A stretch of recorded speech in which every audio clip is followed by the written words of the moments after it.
Wow, guys, Hakeem Jeffries just had the toughest interview since JD Vance and Wolf Blitzer. Every time he tried to run from a question, Dana Bass chased him down. Subscribe right now and check this video out. Last month about possibly redrawing New York's maps. You met with your governor of New York, Kathy Hochul, last month about possibly redrawing New York's maps. Is this something you can even do in New York? And if so, how many seats could you gain? And could you do it before the midterms? Well, good morning. It's great to be with you. I've been in touch, of course, with Governor Kathy Hochul as well as the legislative leaders. House Democrats are going to respond from coast to coast and at all points in between, as has been done in California, forcefully, immediately, and appropriately to make sure that Donald Trump cannot steal the midterm elections. Okay, can you be more specific? Let's just talk about New York, where you obviously have a window into what's going on there. We know what California is doing. They're going to try to get this on the ballot. What can you do in New York? Is it even feasible to redraw the maps before the midterms? Texas acted in a way to try and rig the congressional maps so they could add a couple of different seats to the Republican column. Understand that Republicans right now have the narrowest majority, just a 3-seat majority of any party since the Great Depression.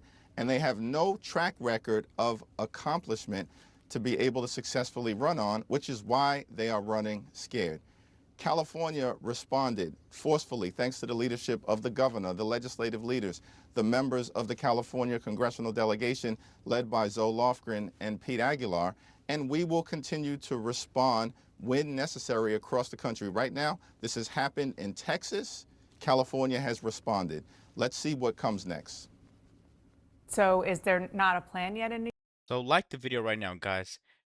Hakeem Jeffries is not going to answer any question. I'm just going to tell you because he knows that the Democrats hate Donald Trump so much because they don't want him to improve the lives of the people that are thinking about switching over from blue to red.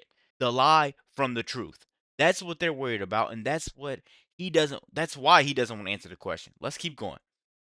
There's a plan to respond as appropriately in New York and in other parts of the country as the circumstances dictate. Well, speaking of circumstances, Republicans are already looking beyond Texas. And if you look at the map, they could, adding it all up, get about 6 to 8 seats if, big if, they're successful in redrawing maps in other GOP led states. Are you worried that that could be enough right there to prevent you from retaking the House? Not at all. Listen, as Democrats, we're focused on making life better for the American people, driving down the high cost of living. Right now, America is too expensive. Housing costs are too high. Grocery costs are too high. Electricity bills are through the roof. All of this is happening on Donald Trump's watch. He promised to lower the high cost of living. In fact, to lower the high cost of living on day one. Costs aren't going down, they are going up. As Democrats, we're going to focus as well on fixing our broken healthcare system and cleaning up corruption. So we have an affirmative agenda that is compelling that we will continue to present to the American people. The Republicans have failed. That is why they are running scared. I want to. They keep trying to say the Republicans have failed, right? The only thing that the left is doing in the media is saying the Nazis are protesting, because I live in Indiana. They're saying the KKK is protesting and stuff like that. The fascists are protesting. People that are against healthcare are protesting. If me not having to worry about my little daughter going to school and have changing her gender and stuff like that, if me being a Republican is against all of that, then that's what I'm going to do, right? Because it seems to me that I've been told a lie all of my life. And then once I switch to this side, everybody's like, you're wrong, you're wrong. But I start to get a little clarity and a little common sense that it starts to make sense, actually. Man, this guy, Hakeem Jeffries, he's going to avoid every question. Just keep watching. Make sure you guys hit that like button. I want to move on to other issues, but first, I do just have to ask, you talk a lot about Texas, as do other Democrats. You supported a move in your state of New York where Democrats, or you wanted to throw out congressional maps that were drawn by the state's independent redistricting commission. You praised New York's state legislature for redrawing new ones. Is criticizing Texas hypocritical given what you push for in your own state? Yeah, so let's go into the actual facts. The map was not drawn by the Independent Redistricting Commission. The map was drawn by a special master who was put into place by a random right-wing judge in Steuben County. That was problem number one. Now, the court then ordered a redraw so that the process could actually be completed consistent with the Constitution of the state of New York. And that is what occurred. It's Third, a what's joke. important is that in New York, the redrawn map that was actually adopted by the legislature was adopted on a bipartisan basis. Democrats and Republicans in the assembly voted for the map because the redraw was fair.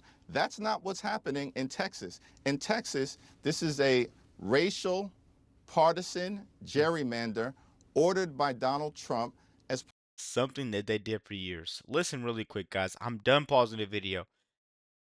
Hakeem Jeffries just went full on Kamala Harris.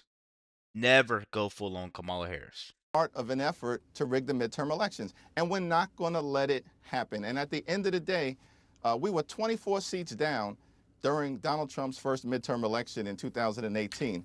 We won 40 seats in Well, 2018. There's no way that Republicans can mathematically gerrymander their way to an artificial victory next year. speaking of math, I do want to ask about a New York Times investigation showing that Democrats are losing registered voters in all 30 states that track party registration. We're putting on the screen the data. It shows altogether Democrats have lost 2.1 million voters. Republicans have gained 2.4 million. That's a deficit that you have of 4.5 million voters. Why are voters turning away from your party? What is the problem? So, I'll give you guys a list. Liars, liars, liars, liars, liars. Crap, I'm gonna need my other hand. Liars, haters, pathological liars, narcissists, liars, people that hate Trump, people that lie, more lying. That's exactly why people are turning. Comment down below and tell me why you chose to not support that party if you switched. If not, don't comment. Most of that activity, as I understand it, has occurred in Florida and Texas. And certainly it is the case that nationally we're going to have to invest more in these two red states. At the end of the day, it's also going to be important for us to continue to make clear to the American people what we stand for as Democrats. We believe in a strong floor and no ceiling. In this country, you work hard, you play by the rules. There should be no ceiling as to what success you can accomplish for yourself, for your family, for your children, for your grandchildren, and your community. At the same period of time, we do, as Democrats, believe in a strong floor. That's a strong floor that is anchored in Social Security and Medicare and Medicaid, veterans benefits, nutritional assistance, and the Affordable Care Act, the things that Republicans are actually trying to detonate. That's the difference between Republicans and Democrats, and the more we can lean into what we stand for as a party, the better off we'll be moving forward.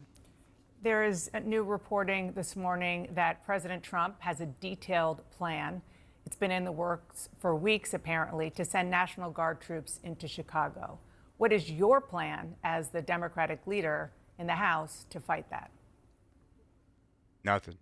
Well, I strongly support the statement that was issued by Governor Pritzker, making clear that, one, there's no basis, no authority for Donald Trump to potentially try to drop federal troops into the city of Chicago. There's been no request from the state of Illinois, no request at all for federal assistance. I support the Chicago Police Department. I support the New York Police Department. These are men and women who have taken an oath to protect and serve these communities, and they do a great job of that. And we should continue. So I'm sorry, guys. The thing is, these Democrats, like Hakeem Jeffries, Kamala Harris, Jasmine Crockett, they think that we're stupid because whenever they get asked a question, we start to realize oh wait, you guys don't actually have a plan, but you want to get mad at Trump for actually acting and not revealing his plan so people won't say, "Oh, it's going to fail." Because my mom always told me, when you tell a bunch of people your plan, 9 times out of 10 it's going to fail. And but the left still wants to act like he's not doing anything. Let me know what you guys think about this quick video. Be sure to like, comment, subscribe if you're new, and as always, let me know what you react to. We're out.